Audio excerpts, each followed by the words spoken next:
It was a quiet war, waged not in the skies over London or the fields of France, but in a Victorian manor house nestled in the Buckinghamshire countryside.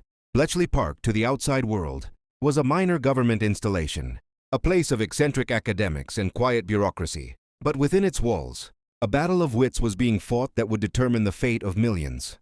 And at the heart of this battle was a most unlikely warrior, a shy, socially awkward mathematician named Alan Turing, who was on the verge of breaking the most secret code in the world. The enemy's weapon was not a bomb or a battleship, but a machine. The Enigma, used by Nazi Germany for all its military communications, was a masterpiece of encryption.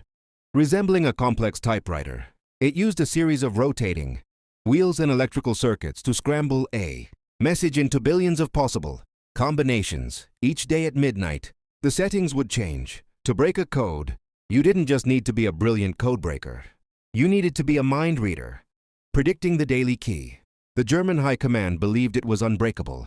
They were, for a time, tragically correct. Into this cryptographic nightmare stepped Alan Turing. To his colleagues at Bletchley, he was an enigma himself. He spoke with a stammer, often staring at his own knees during conversation.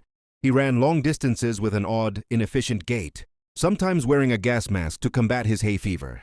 He chained his tea mug to a radiator pipe to prevent it from being stolen. He was, by all accounts, a man of bizarre and singular habits. But behind that awkward exterior was a mind of breathtaking, almost otherworldly brilliance. While others tried to break Enigma using linguistic patterns and intuition, the traditional tools of the cryptographer, Turing thought in pure abstract logic. He saw the problem not as a linguistic puzzle, but as a mathematical one. The Enigma machine, he realized, was a logic engine. To defeat a machine, one needed a better machine. This was the genesis of the bomb. It was not, as often misrepresented, a single computer that decoded messages, but a brilliant electromechanical beast designed to eliminate possibilities.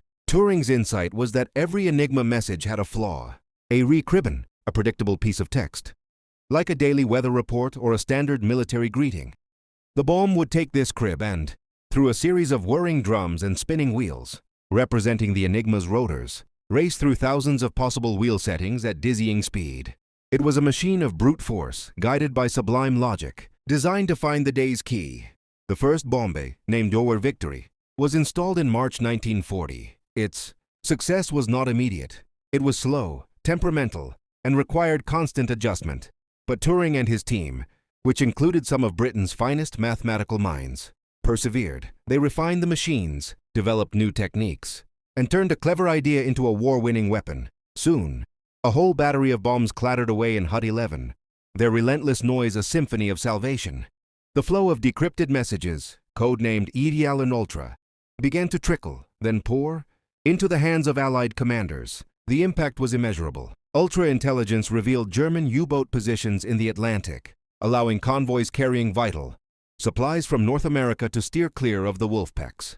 It exposed German troop movements before major battles. It was, in the words of historians, the secret weapon that shortened the war by as much as 2 years, saving countless lives. Turing, the quiet academic, had become one of the war's greatest unsung heroes. But the war's end did not bring peace for Alan Turing. His mind, which had been so focused on the immediate problem of Enigma, returned to a grander, more theoretical vision he had conceived before the war. The concept of a universal machine. In a landmark 1936 paper, Turing had imagined a simple theoretical device, now known as the Turing machine. It was a strip of tape and a head that could read, write, and erase symbols based on a set of instructions. Turing proved that this seemingly basic machine could, in theory, compute anything that was computable. If you could describe a problem as a series of logical steps, this machine could solve it. It was the blueprint for the modern computer, a single machine that could be programmed to perform any task, from solving equations to playing chess. After the war, he threw himself into making this blueprint a reality.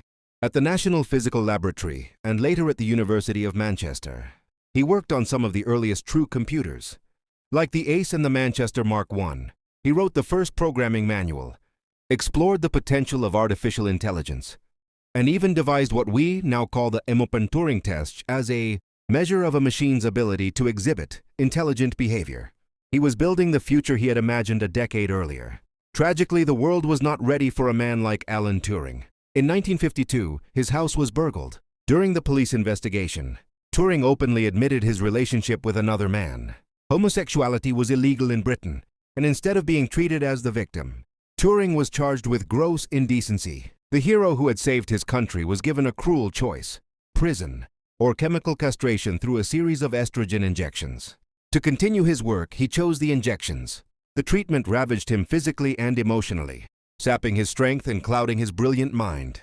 The state that he had served so loyally had broken him. On June 7, 1954, Alan Turing was found dead in his bed by his housekeeper. Beside him lay a half-eaten apple laced with cyanide. It was ruled a suicide. He was 41 years old. The story of Alan Turing is one of luminous brilliance and profound darkness.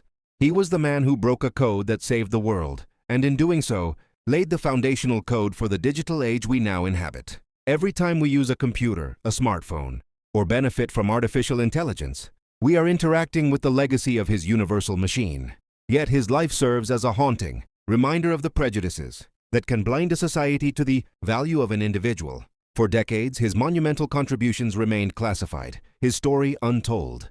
It is a cruel irony that the man who mastered logic fell, victim to a world so illogical, but history has a way of correcting its mistakes. Today, Alan Turing is rightly celebrated not just as a codebreaker, but as a founding father of the computer age, a quiet, curious man whose mind truly did break the code, not just of a machine, but of the future itself.